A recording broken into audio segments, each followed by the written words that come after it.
I'm Liz Hill. Welcome to Podsnappery, the willful determination to ignore the objectionable or inconvenient, at the same time assuming airs of superior virtue and noble resignation. We explore things I find interesting, unusual, or annoying, and today's topic is very near and dear to my heart. So let's get down to it and spill the tea. Have you ever seen something? I mean, really seen something? Something so strange, so incredibly unusual, or dare I say, bizarre? And no, I'm not talking about my new look. It's an experiment. We'll see what happens next time. But it's crazy, right? You know what you saw, but you have no proof. Did you see that ludicrous display last night? I ain't seen nothing. Matter of fact, I'm blind in my left eye and 43% blind in my right eye. I don't see much of nothing. Matter of fact, I can't even see you, sir. Exactly. Here you saw something, but nobody else was with you, or at least nobody credible, so you can't prove it was there. Something like, they seem impossible to focus on and are most visible when looking against a bright plain background, such as a blue sky or a blank computer screen. No, not talking about those squiggly lines in your eyes called floaters. I mean, something you are really sure you saw out there, in the wild, but there's no evidence to confirm it. Well, you are not alone. What you may have experienced was a cryptid. So, you're being strangely cryptic. Not cryptic, a cryptid. With a D? Not ringing any bells? Allow me to enlighten you. Wikipedia offers this definition. Cryptids are animals that cryptozoologists believe may exist somewhere in the wild, but whose present existence is disputed or unsubstantiated by science. I'm guessing if you are unfamiliar with the word cryptid, then cryptozoology is a bit of a stretch, right? Okay, so cryptozoology is a pseudoscience which primarily looks at anecdotal stories and other claims rejected by the scientific community. Merriam-Webster tells us a cryptid is an animal, such as Sasquatch or the Loch Ness Monster, that has been claimed to exist but never proven to exist. Right? There have been numerous reports and legends of cryptids out there. Some we may have heard about more often than others. Let's start with some lesser-known cryptids. First up, the chupacabra. I love saying that name. The chupacabra is a fanged beast with red, glowing eyes that kills goats and cattle by sucking their blood. Many sightings were reported in Puerto Rico in the 1980s and have since spread to Latin America and the southwestern U.S. Numerous sightings have still not brought true evidence of this creature. Or has it? Take a look. He's a chupacabra, that's why he can't gloat. Sharp ass fangs, big old wangs, we forgetting anything. I came to chew bubble gum and suck on goats, and I'm all out of gum. That's my favorite quote. That's not convincing. What else have you got? In Ratcliffe, a small town in DeWitt County, residents are certain they found the mythical, despicable chupacabra. And this time, it's alive.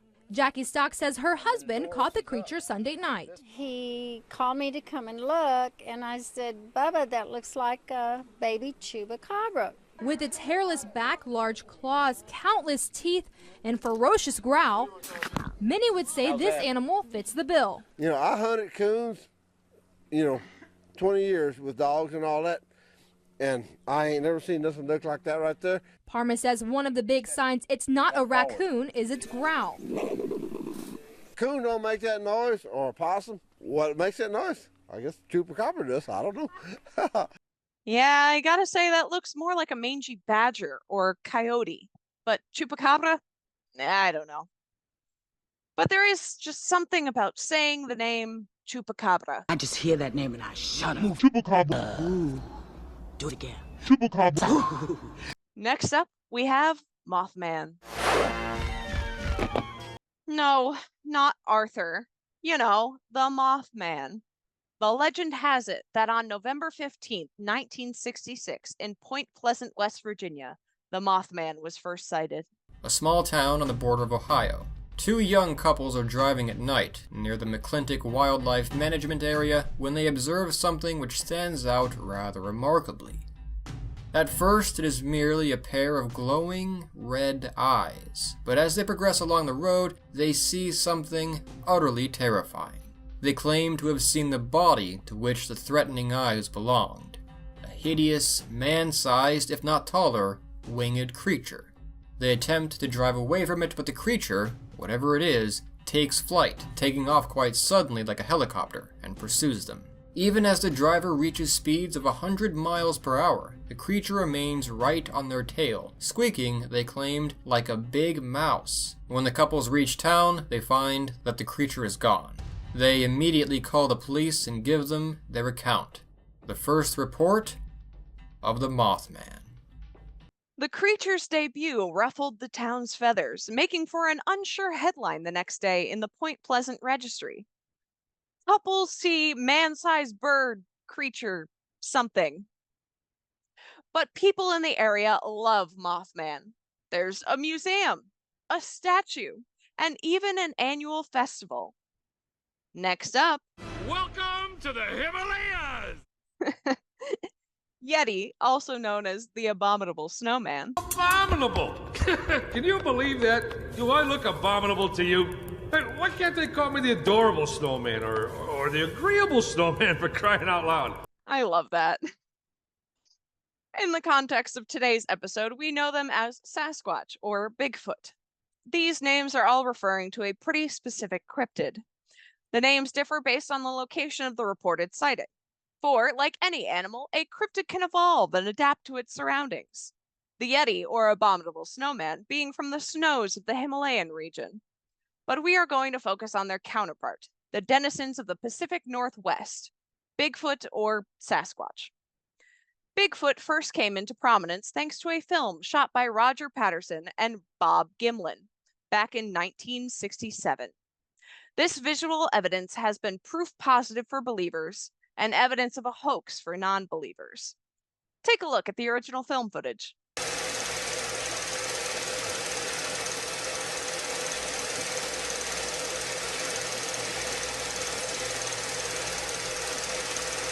For their part, Roger Patterson, who died of cancer in 1972, maintained right to the end that the creature on the film was real. Bob Gimlin denied being involved in any part of a hoax with Patterson. Whether you believe it or not, this film launched what I consider the greatest cryptid hunt in the world. Bigfoot is one of the most widely recognized creatures in the world, yet the scientific community says it does not exist. There are reports all over North America, but the epicenter seems to be Washington State, with over 800 documented sightings. This thing weighed close to 400 pounds or more. It had an extremely pointed head. This thing was huge, 8-9 feet tall. This noise was like nothing I've heard before. I found 14.5-inch footprints. Eyewitnesses describe a human-like ape creature, up to 10 feet tall, broad-shouldered, hairy, and upright walking. But where is the evidence? Where indeed? Now, the frustrating part of this for me is that to date, beyond the Patterson film, there is still no hard evidence, and even that does not convince skeptics. The BFRO, or Bigfoot Field Researchers Organization, is a group founded in 1995. They also had a show called Finding Bigfoot that aired on Animal Planet from 2011 to 2018. They mostly talked to folks who experienced sightings and then had a look for themselves, going on location with cool tech and occasionally having some success. We're gonna have Cliff do another Tahoe in that direction.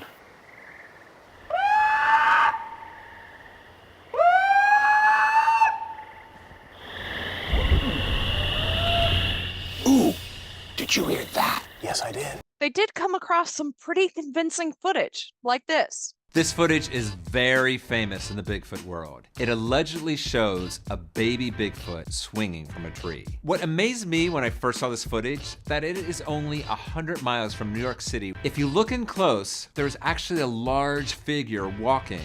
And then this creature jumps off the larger one and starts playing in the tree. Some of the team believes that this is a baby Bigfoot jumping off its mother's back. Our resident skeptic Renee, of course, doesn't think it's a baby Bigfoot. She says it's a gibbon. A gibbon is a monkey from Southeastern Asia, not upstate New York. So, could that thing swinging in the tree be somebody's pet? I guess so, but if somebody had a pet gibbon, do you let it just jump up in the trees and play all day? There's lots of woods around New York City. There's lots of Bigfoot sightings. I'm saying this could be a baby. This video is from a dash cam in a police car. They're driving down the road, just having a normal conversation. When you see on the right side here, some creature comes out and runs across the road. If Bigfoots are so stealthy, why would it run in front of a car? Why not wait till it passes and then run out? Good question. Why did Bigfoot cross the road? No one knows, but the road will have its vengeance. One of the BFRO members, James Bobo Fay, appeared on Conan O'Brien and gave his perspective on the Patterson film.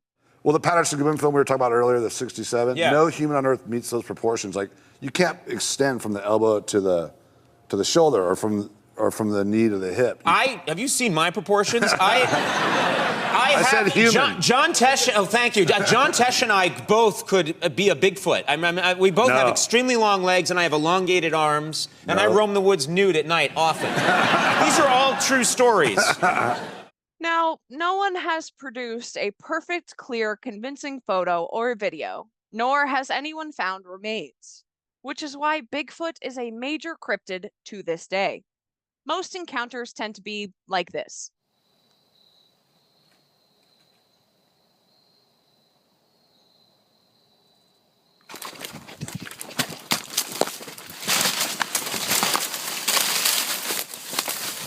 Yep, someone sees something, gets spooked, and runs away. Haven't they ever heard the saying, if it's black, fight back, if it's brown, lie down, if it's white, say goodnight, and if it's Bigfoot, stay put? Oh, wait. My bad. That's for bears. But anyway, pretty awesome stuff, right? Now, there is a reason that our topic is cryptids, beyond the fact that they are interesting and very cool.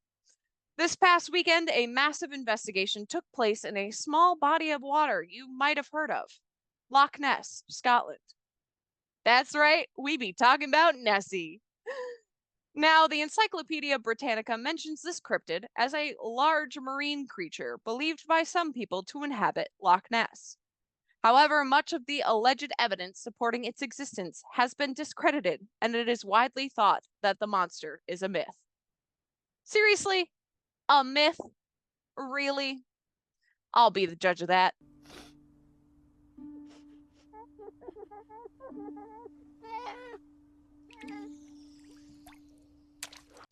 Look, you made her cry.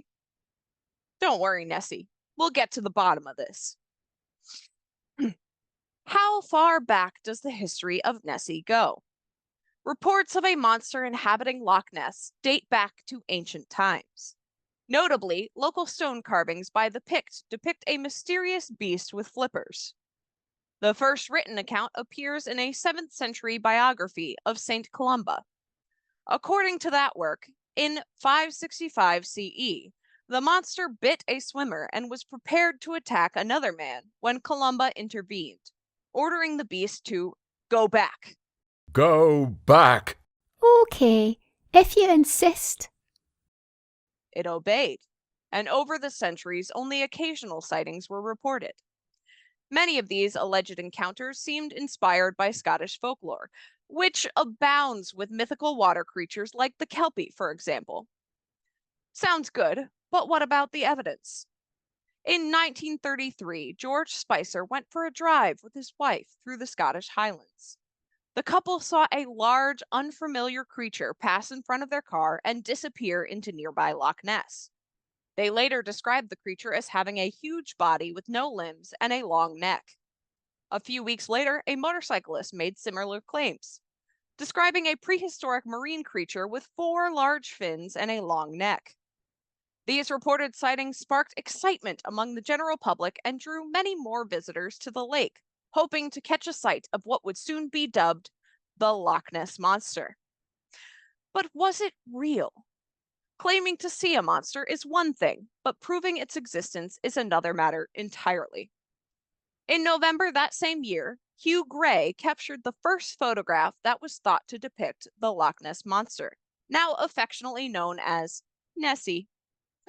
Gray claimed to see a large creature rise above the surface of the water and snapped several photographs, but only one contained any information. The picture revealed a shape appearing to have a long neck and thick body. At this time in photo history, many people believed a photograph to be indisputable proof of evidence. Although manipulation techniques were common, the general public was not as familiar with them as they are today. Even so, many critics believed Gray's photograph to be a dog swimming with a stick in its mouth, instead of the elusive monster. The most iconic image would have to be this one. On April 21st, 1934, the Daily Mail published what is arguably the most famous picture of the monster, known as the surgeon's photograph. The photograph was reportedly made by a doctor named Robert Kenneth Wilson. The photograph depicts the trademark long neck of Nessie emerging from rippling water. For decades, believers and critics debated the authenticity of the photograph with myriad theories about its subject. Since the publication of the surgeon's photograph inspired hundreds of people to flock to Loch Ness in 1934, we have come to mistrust photographs more frequently than we view them as evidence. Nowadays, our default response to any photograph claiming proof is to casually suggest that it has been photoshopped. The paparazzi are everywhere. In 1984, in the British Journal of Photography, Stuart Campbell analyzed the famed photo. The original version of the surgeon's photograph shows a dark band along the top of the image and provides a sense of scale between the monster and the loch. In the version published by the Daily Mail, the image is substantially cropped in, blurring the subject's shape and skewing its scale to suggest that it is substantially larger. After comparing the two versions, Campbell concluded that the object in the water could only have been a few feet long at most. He speculated that it might be a seabird or an otter. Is the surgeon's photograph a hoax? Unfortunately, yes. In 1994, 60 years after it graced the pages of the Daily Mail, Christopher Sperling verified the photograph as a hoax by admitting his involvement in its production. Sperling was the stepson of Marmaduke Wetherell, a famed big game hunter who had been hired in 1933 by the Daily Mail to find the Loch Ness Monster. He returned from his expedition with evidence of enormous footprints leading from the lake shore into the water. However, Natural History Museum researchers concluded the tracks had been made with a dried hippo's foot, which were popular umbrella stands at the time. Humiliated, Wetherell retreated from public view. After Sperling revealed the photograph as a hoax, he explained that Wetherell had enlisted his help to create a model of the monster's neck and place it on a toy submarine. Robert Kenneth Wilson was chosen to give the photograph to the media because of his trusted reputation as a doctor. While it may not be proof of the Loch Ness Monster's existence, the surgeon's photograph had a tremendous impact on the thoughts, ideas, and beliefs of many people around the world. It remains an important part of photo history and serves as a reminder of photography's fickle relationship with the truth. Next is the video footage taken by Gordon Holmes on May 26, 2007. People became quite excited about this. Could this be the Loch Ness Monster? This footage was taken at the weekend by an amateur scientist who happened to spot a fast-moving creature swimming across the world-famous loch. Gordon Holmes from Yorkshire had been undertaking some amateur scientific tests on the loch, recording sounds from the deep with special hydrophonic equipment.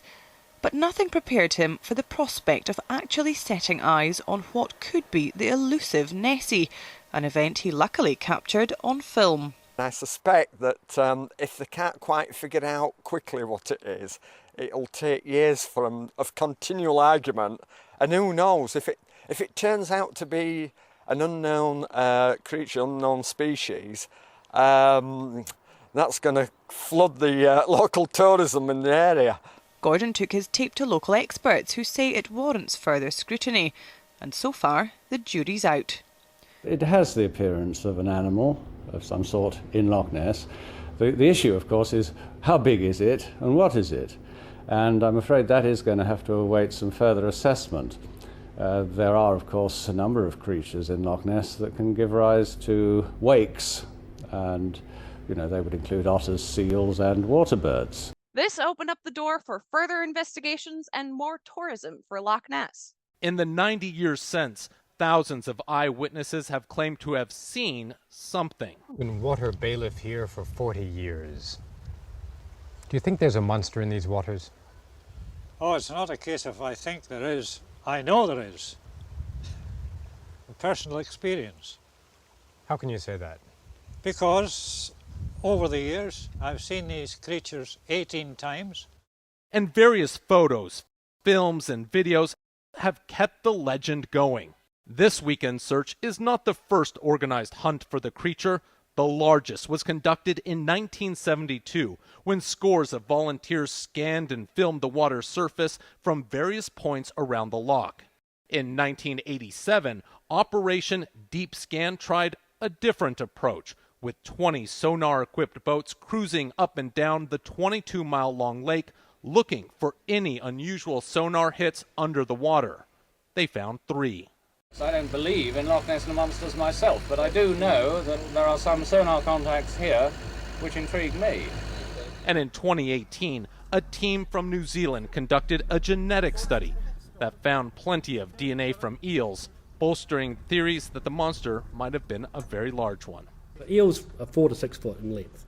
It's plausible that there might be one or two that grow to extreme size. Eels. Why'd it have to be eels? Now, this past weekend, the search once again ensued. There are 100 volunteers lining the banks of Loch Ness today, all on a quest to find some answers to what is the Loch Ness Monster. There is new technology being used. It's very exciting for us. So we've got underwater hydrophones being used. They're going down to a depth of 60 feet, listening to the sounds of underneath Loch Ness. When you go back 90 years to L.D. Mackay's sighting, which really sparked the global phenomena of Nessie, right the way through to, as I said, in 2020, this sonar sighting of an object the size of a transit van. So things have happened over the centuries at Loch Ness that we can't explain. I definitely think it probably existed at some point. I mean, I'd love to believe that all the legends were true, but then also it's just, you want to believe in something, especially after like COVID. I feel like everyone really lost that sense of collectivism, so it's really great to see it here today and have everyone come and see if we can see something. But also I think that there's been so many spottings and so many tales about it that you have to wonder at some point where the stories came from.